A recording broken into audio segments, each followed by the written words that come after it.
41 years of marriage, and everything fell apart in one conversation. I'm 59. My wife Lenore is the same age, and we've been together since we were literally kids. High school sweethearts, married right after graduation, the whole 9 yards. We had 3 amazing daughters together, built a life, careers, everything you're supposed to do. I thought we were living the dream, honestly. Tuesday started like any other day. I woke up for work around 7, but Lenore wasn't in bed, which was weird because she usually sleeps in. When I got downstairs, she was already dressed, coffee made, sitting at the kitchen table, looking tense. She said she had an early meeting at work and we needed to talk when she got home around 5. That immediately put me on edge, but she brushed it off and left before I could ask anything. Let me give you some background so you understand just how deep this betrayal cut. I'm Garrett Holloway, and Lenore and I have known each other since we were 7 years old in elementary school. We started dating when we were 15 and never looked back. Neither of us had ever been with anyone else, never even kissed another person romantically. We were each other's first everything. We went to college together, lived in a cramped studio apartment that barely fit a bed and a desk, worked part-time jobs to scrape by. I had the GI Bill helping with my education after my military service, and her parents helped with her tuition. Starting a family during college was challenging, but we made it work. We had our first daughter, Bryn, while still in college. She's 37 now, a successful family law attorney with 2 kids of her own, working at a prestigious firm out of state.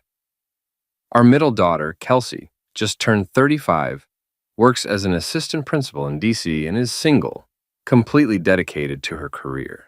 The youngest, Paige, is 34, married to a police officer in our township, stay-at-home mom with 2 kids who she absolutely adores. We cherished our 3 daughters more than anything in the world. After graduating, I pursued a career as a risk analyst for a major insurance company, working my way up over the decades to a senior position where I helped clients analyze their business risks and develop strategies to mitigate them. It was demanding work, but paid well. Lenora taught PE at a local school district for years, then transitioned into administration part-time, which gave her more flexibility and better hours. We've both stayed in excellent physical shape throughout our lives. I hit the gym at least 3 times a week, play golf regularly, swim laps at the community pool. But Lenore is absolutely obsessed with fitness in a way that sometimes concerned me. She's at the gym 5 days a week without fail, runs long distances almost every single day, tracks every calorie, every step, every workout. Honestly, she looks incredible for her age, better than most women half her years. She weighs exactly the same as she did on our wedding day, despite having carried and birthed 3 children. She was absolutely stunning when we were young, the kind of beautiful that made people stop and stare, and she still turns heads now, wherever we go. Guys half her age check her out constantly, and I'd be lying if I said it didn't make me proud. But she's always carried herself with class and dignity, never encouraging the attention or acting inappropriately. At least that's what I thought until everything fell apart. We've always had what I genuinely believed was an amazing, rock-solid relationship. We communicate constantly about everything, have these family meetings where we plan our lives together, discuss major decisions, work through problems as a team. Our intimate life has always been great too, still active and passionate 3 times a week, even after all these years. She jokes that she'll never leave me because it would be too hard to train someone new, and we'd laugh about it together. I thought we were living proof that high school sweethearts could make it work for a lifetime. I left work early that day, genuinely curious and a bit excited about what she wanted to discuss. Maybe she wanted to plan a vacation or talk about retirement plans or discuss something with the kids. When I pulled into the garage and saw her car already there, that's when the anxiety really started to creep in. Something felt off. In cement, she was sitting at the kitchen table with drinks already poured, mine in my usual spot, hers in front of her. She looked nervous in a way I'd rarely seen, rubbing her knee repeatedly, which is something she's done since we first met whenever she's anxious or stressed.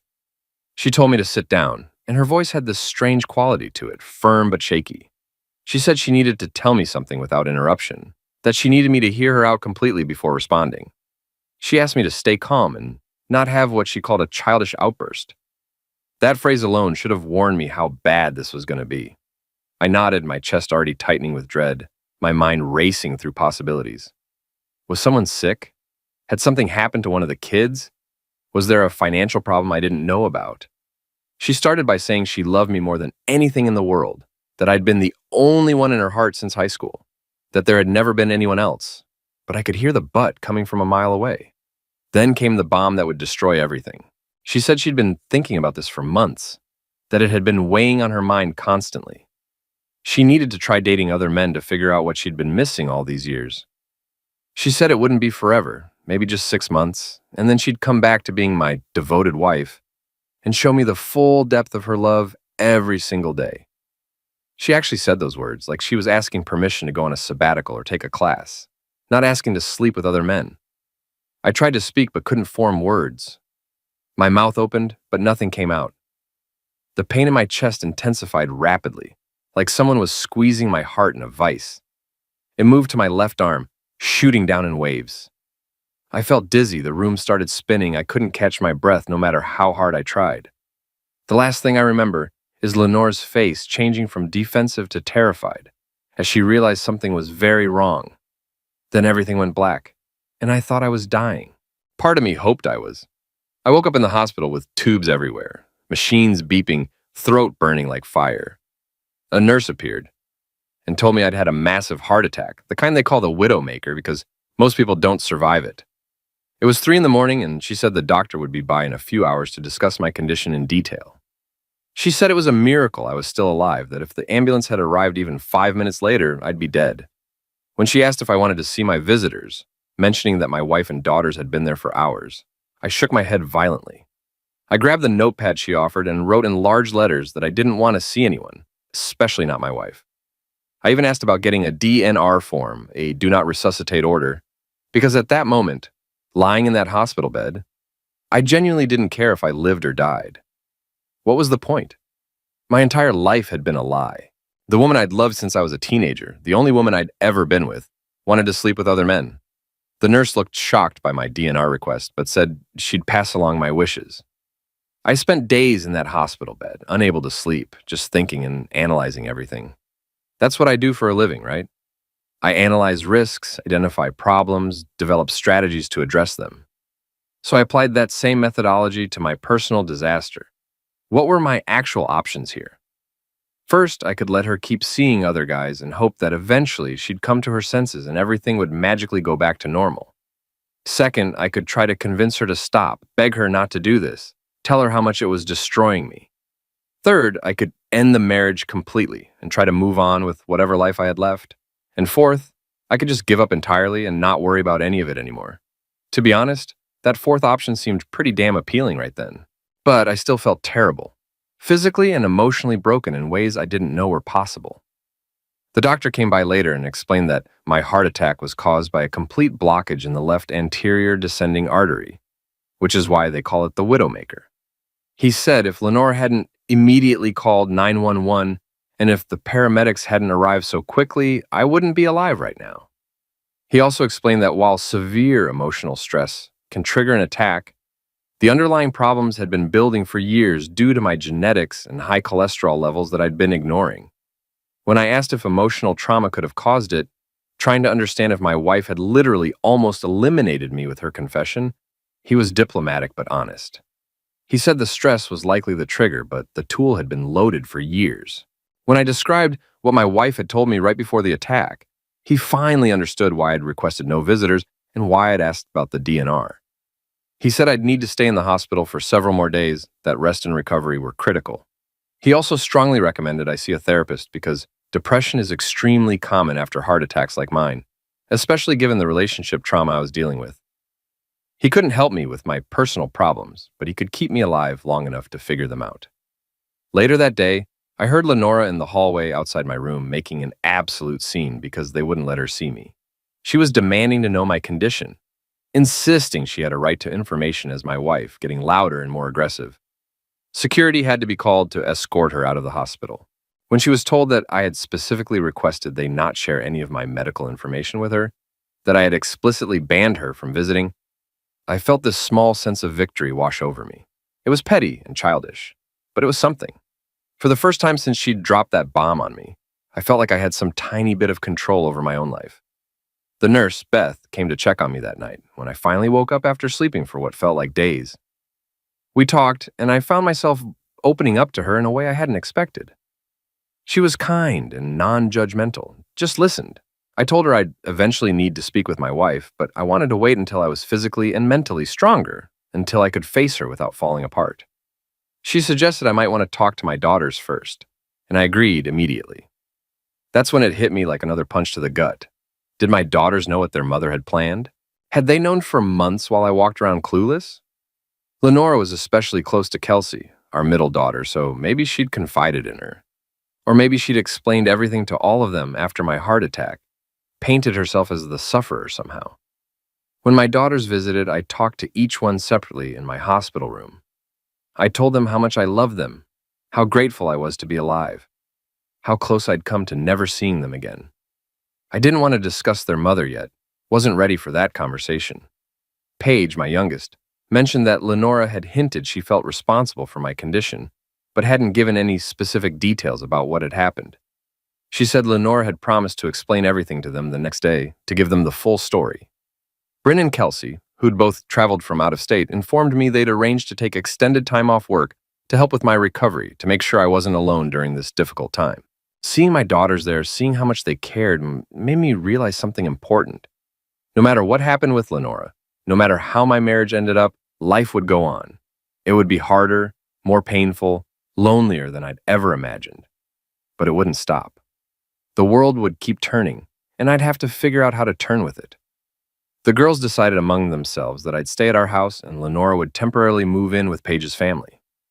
Bryn and Kelsey would take turns caring for me during my recovery period, making sure I took my medications, ate properly, didn't overexert myself. The doctor said I'd be back to normal functioning in about 6 months if I followed their instructions carefully. What really bothered me, though, was that for the first 2 weeks I was home recovering, Lenora didn't contact me at all. Not a phone call, not a text message, nothing. I wondered if the girls had intervened and told her to give me space to heal, or if she was actually using this time as an opportunity to go on those dates she'd been so desperate for. The thought of her out there with other men while I was recovering from a heart attack she'd essentially caused made me feel sick all over again. I decided to talk to Kelsey first since she was closest to her mother. When we sat down, I asked her directly how long she'd known about her mother wanting to date other men. She avoided eye contact and admitted they'd discussed it casually about 3 or 4 months ago. 3 or 4 months. My anger started building like pressure in a volcano. I felt like I was losing control, my hands shaking. I needed to calm down before I said something I'd regret. I apologized for raising my voice and said I was deeply hurt that I'd completely missed that Lenora was unhappy in our marriage. I felt like a failure as a husband, like I'd been walking around blind while my wife suffered in silence. Kelsey said her mom just wanted to experience something new before it was too late, and it wouldn't affect our connection. I was shocked. How could her being intimate with other men not affect me? Kelsey said my love should be strong enough to support Lenora in this, that she'd dedicated her life to family and deserved this for herself. Then she dropped another bomb, saying that at 59, it was understandable that mom was interested in younger men. That's when I realized Lenora's meetings were purely about physical closeness. Kelsey actually said it wouldn't be cheating if I knew about it, which is why her mom tried to discuss it with me first. We went in circles for another 10 minutes, getting absolutely nowhere. Every point I made, she had a counter-argument for. Every expression of pain I shared, she dismissed as me being too traditional or not understanding modern relationships. Kelsey made her position crystal clear. She fully supported her mother in this insanity. I finally had to end the conversation before I completely lost my temper and said things I could never take back. I told her as calmly as I could manage that I couldn't accept Lenora dating other men, that it just wasn't something I could tolerate under any circumstances. When we hugged goodbye, I silently hoped Kelsey would either never get married or would be completely honest with her future spouse about these beliefs before they tied the knot. I couldn't imagine any man agreeing to this arrangement. My conversation with Bryn was completely different, like night and day. She came into the room already angry, her face flushed, her hands clenched into fists. She exclaimed that she couldn't believe her mother was doing this to us, to our family. I tried to calm her down, reaching out to take her hand. I said this was between me and her mom, that Lenora was only hurting me, not everyone. But Bryn wasn't having it. She insisted passionately that when one family member commits infidelity, it affects everyone in the family unit. The betrayal ripples outward, touching everyone. So yes, she said, her mother was being unfaithful to the entire family, not just to me.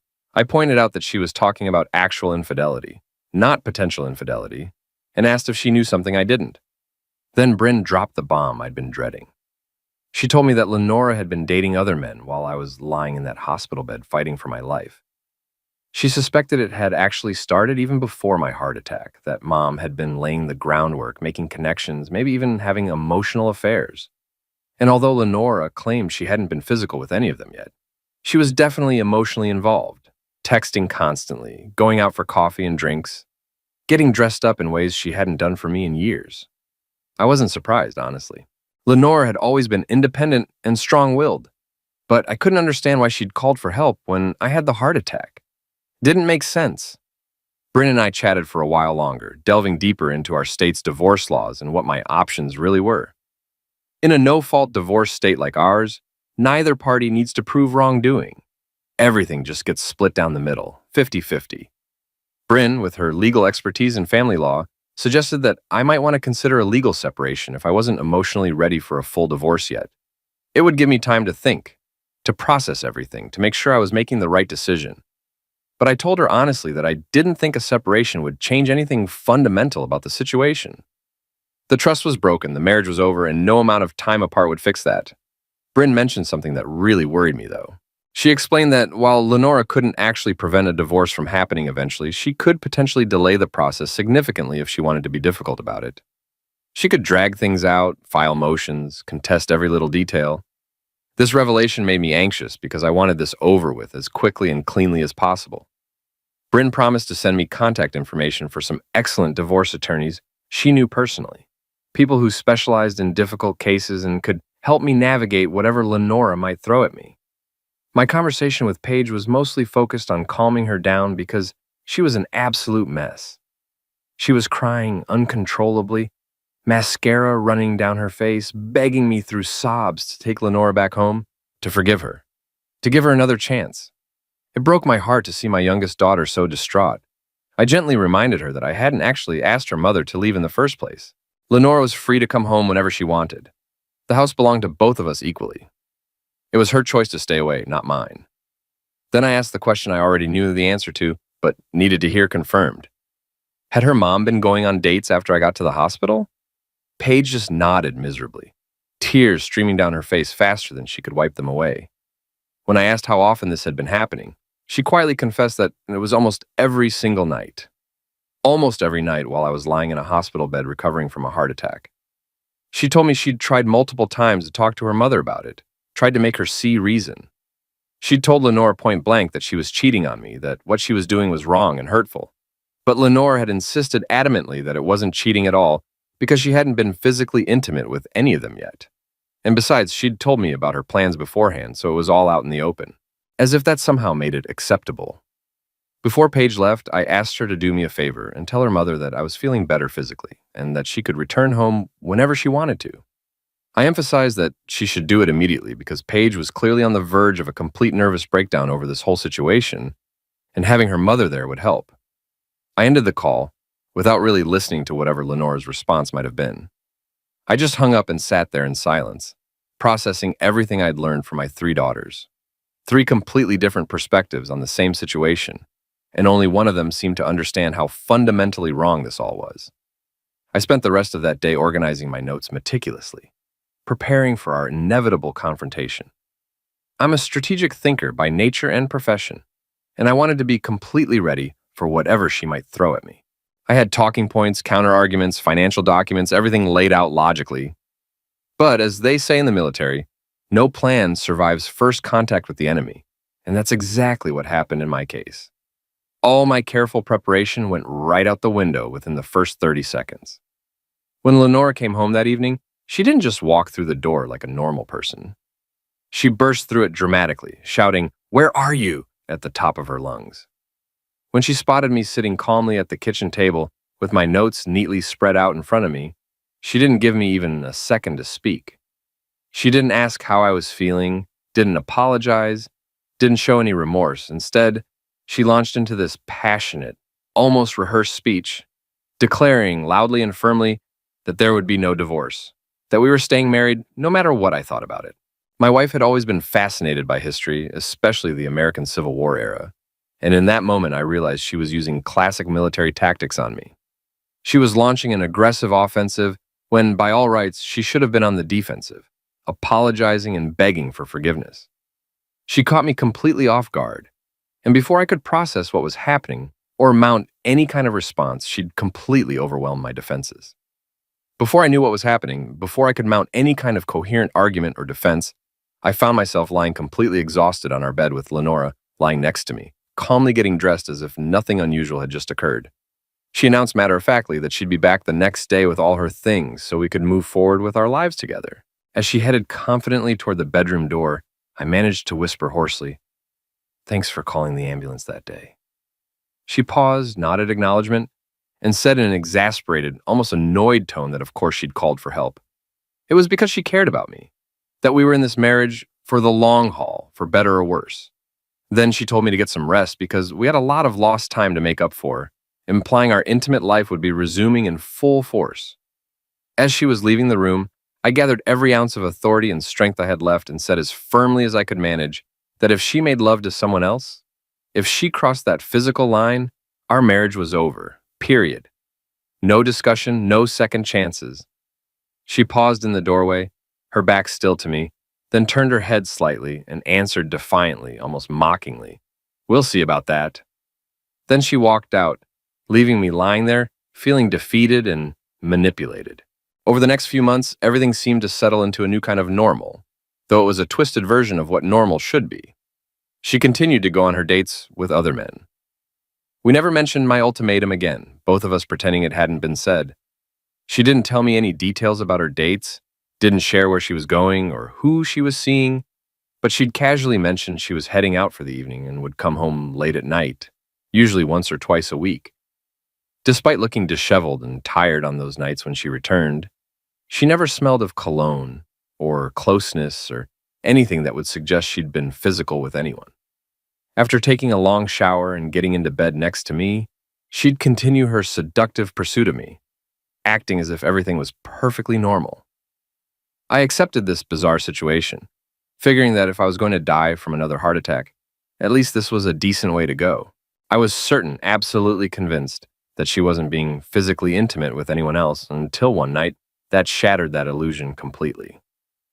I was certain she wasn't being physical with anyone until one night she came home even later than usual, well past midnight. It was the middle of the night, probably around 2 or 3 in the morning, and I was sitting up in bed wide awake, unable to sleep without her presence next to me. I heard the familiar sound of the garage door opening, then her high heels clicking loudly on the kitchen tile floor, then the stairs creaking under her weight as she climbed them. When she finally entered our bedroom, our eyes met across the dimly lit room, and in that instant, I knew everything. Without a single word being spoken, it was completely obvious what had happened. She knew that I understood. She knew that I knew she'd finally crossed that line. She turned away from my gaze and walked directly to the bathroom without acknowledging me, saying dismissively over her shoulder that it didn't matter, that this whole thing was temporary and would end soon, that we shouldn't dwell on it or make a big deal out of it. Then she closed the bathroom door firmly behind her. As soon as I heard the shower water start running, I got out of bed, grabbed my pillow, and went straight to the guest room down the hall. I locked the door behind me and even pushed a heavy dresser in front of it, barricading myself in. I didn't really think she'd follow me or try to talk to me, and I was right. She didn't. It wasn't her style to chase or beg. She didn't say a single word to me for the rest of that night or the next morning. Meanwhile, I couldn't close my eyes even for a moment. Tears streamed down my face continuously as I grieved the final, complete end of my marriage. My mind was busy planning and strategizing for whatever future I had left. Over the next few weeks, we became like roommates. We remained polite, but just went about our daily routines. I knew she left the house several more times, but I wasn't sure what she was doing. I'd moved into the guest room and was usually asleep by the time she came home. Surprisingly, I found peace in my planning. I became calmer and more confident. There was no self-pity or doubt. I didn't wonder what I could have done better or criticize myself for not being a more attentive spouse. From my perspective, marriage is a contract, and she broke it, not me. She never told me about her problems or frustrations, just made decisions without discussion. I could understand her desire to experience more. That's a normal human emotion. But she didn't give us a chance to work on it together, to find another solution. She unilaterally made the decision that led to our breakup. Looking back, I realized I was too passive in our marriage. In all those years together, I never once told her that her behavior was unacceptable. I let her dictate our home life because her happiness meant more to me than anything else. Before we got married, we'd carefully discussed our expectations about fidelity. We had clear boundaries with no room for ambiguity. I'd always been faithful and never even thought about cheating. I expected the same from Lenora. It was her betrayal that caused the collapse of our relationship, not my actions. A few weeks after Lenora's first physical infidelity, I was mentally prepared. That evening when she left, I waited for her at the kitchen table. When she returned, I calmly said we needed to talk. She replied dismissively that she needed a shower and sleep. Maybe we could talk in the morning. With my newfound authority, I insisted we talk now and told her to sit down. She sat across from me, clearly angry and annoyed. She was nervous, probably because she still carried her lover's scent, but I ignored it. I slid a manila envelope across the table and said firmly that these were divorce papers. I was filing due to irreconcilable differences. When she started to speak, I raised my hand to silence her. I reminded her that months ago, she'd told me to listen without interruption, and now I expected the same. She leaned back, rolled her eyes, crossed her arms, and stared at me. I continued, explaining that the envelope contained all the information she needed, including my lawyer's contact details. I asked her to sign them and return them to his office within 3 days. If she didn't, I'd be forced to serve her at work. I said I'd rather not embarrass her in public, but it wouldn't be difficult to do it in front of her many admirers. I told her I wasn't following her, didn't have photos or audio or video evidence of her infidelity. None of that mattered because we lived in a no-fault divorce state where everything gets divided equally. Our kids were grown and independent. The house was paid off. We'd settle our shared credit card debts and move on with our lives. She asked if I was done, and I nodded. She stood up and said we weren't getting divorced, that she was tired and going to bed. The next morning, she wanted to talk. What caught my attention was that she'd prepared an amazing breakfast for us, something she hadn't done in forever. She looked cheerful, working in the kitchen. After serving breakfast and seeing my shocked expression, she calmly sat down and motioned for me to join her. It all seemed surreal. I chose not to sit down, told her I'd be eating elsewhere, and walked out the door. She had no idea I was heading to a rented apartment near my work and had no plans to return except to pick up my things after the divorce. Maybe she was crying when I got in the car, but I couldn't be sure. We only communicated through our lawyers after that, no direct contact. As expected, she refused to sign the divorce papers. As promised, I officially served her at her workplace. She quickly hired a lawyer and began obstructing the divorce process. Despite my attempts and our daughter's attempts to convince her otherwise, she remained stubborn. But her efforts were ultimately futile. 6 months later, we ended up in family court with our lawyers. I was focused on getting it over with as quickly as possible. It was the only official hearing I had to attend. When the judge addressed my wife directly, I sat down and listened. The judge asked why she wouldn't agree to the divorce petition when the property distribution looked fair. Lenora, standing elegantly dressed before the judge, replied that a few months ago, in the midst of menopause, she'd made a disastrous choice that led to the breakup of our 41-year marriage.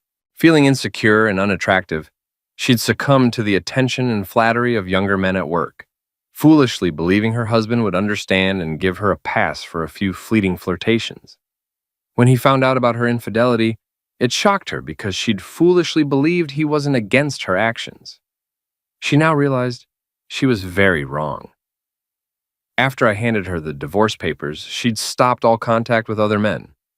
She'd been going to therapy several times a week, and her therapist helped her realize she was wrong. Although she couldn't stop me from getting divorced, she hoped that we could attend couples counseling to save our marriage. She said it was only fair that I agreed to joint therapy before finalizing the divorce. Then she sat down with a smug smile on her face. I was sure the judge would side with Lenora because her speech was so impressive. But that wasn't what I wanted. I looked desperately at my lawyer for help, but then the judge turned to me and asked what I thought of my wife's arguments. My heart sank. I thought the judge was going to suggest we try to save our long relationship. Damn, I muttered to myself. My wife was practically ecstatic. My lawyer was furiously scribbling in his notebook. I was in serious trouble. But then a realization hit me. I was ready to fight back because the battle had just begun. I asked the judge if I could think about what my wife had just said, that she'd made some strong arguments I needed to discuss with my lawyer. The judge replied warmly that he thought that would be wise. The atmosphere in the courtroom was like a scene from a Hallmark movie. I immediately turned to my lawyer and asked, what would happen if I withdrew my divorce petition right now? My lawyer, who looked like he'd stepped out of a history book, firmly stated that the court would no longer have jurisdiction over the case. When I asked about the consequences of me disappearing, he explained that in a year, my wife could file for divorce citing abandonment. I asked if there was any requirement that I continue living with my wife, and he said no. Suddenly, it dawned on him what I was planning, and he asked if he'd still get paid. I assured him he would, grinning broadly. I straightened my tie, wiped my hands on my pants, and confidently stood up to address the court. Everyone was hoping for a happy ending like in a Hallmark movie, and I was ready to give it to them. I announced that after my wife's powerful speech, I decided to withdraw my petition for divorce. The courtroom erupted. Well, not really erupted, just a few people who'd been hanging around during their lunch break reacted. The judge banged his gavel, officially ending the proceedings. My wife and her lawyer were crying with happiness. I was furious inside, but I put on what I hoped was a happy face and walked out of the courtroom. I went to my car and Lenore followed me, rambling about how happy we'd be, blah, blah, blah. I started the car and left her standing in the parking lot, wondering what had just happened. After leaving, I threw my phone into some bushes and drove straight to work, where I immediately went to HR and retired. I was 59 and a half, which meant I could access my 401k without penalty. I was still a few years away from Social Security, but I was confident I could support myself with my retirement savings and other assets. After court, I'd visited the bank to handle financial matters. Our house, fully paid off, was worth almost $1 million, and our other assets were roughly the same. I decided to transfer everything to my name exclusively and refinance the house in Lenore's name. Since my family didn't know my whereabouts and could only contact me through work or my phone, which I ditched, I was able to execute my plan without interference. After making an appointment with Lenora, I drove up to what had once been our house in my brand new 31-foot Class A Georgetown motorhome with my fresh Jeep Wrangler towed behind it, ready for adventure. I knocked on the door and heard Lenora and our 3 daughters approaching from inside. I'd warned them in advance of my arrival, anticipating trouble and wanting them to look after Lenora. They came rushing out, saying they'd been so worried about me. The daughters were already inspecting the motorhome, sensing something was wrong. I told them I'd come to say goodbye. Goodbye? What did that mean? We'd always be together, right? Lenore asked, concern in her voice. I assured her we'd always been together, but I was going away for a while. She asked about work, and I told her I'd retired. I said I was going to spend time traveling around the country. Lenore protested that she couldn't leave the school district so soon, that school had already started. She said traveling around the country in a motorhome was our dream, but she couldn't do it right now. She still didn't understand, unlike her daughters who got it immediately and were shocked. Their piercing stares were fixed on me because they knew I was about to leave them to deal with an unreasonable mother, and their displeasure was obvious. I said we needed to go inside and talk, that I had a lot to tell her. Reluctantly, we all went into the kitchen and sat at the familiar table. Memories of past family meetings flooded back, making me realize this might be our last one. Over the past few weeks of thinking, I'd found that all my anger had disappeared. I was no longer plagued by nervousness, fear, or self-doubt. Instead, I felt a peace I hadn't experienced in years. I started by apologizing to Lenora and the girls for my initial reaction when I found out about her affairs with other men. I admitted my behavior in the hospital was immature. I raised my hand to signal Lenora to pause before she could respond, asking her to let me finish. I explained that I understood the heart attack wasn't her fault. By a strange twist of fate, her presence may have saved my life. The heart attack was inevitable, but thanks to her quick actions calling for help, I was still here. The paramedics had confirmed this, so I was sincerely grateful. I told her we'd never been independent because we'd been together since school. Now, I understood how she felt when she shared her intentions with me.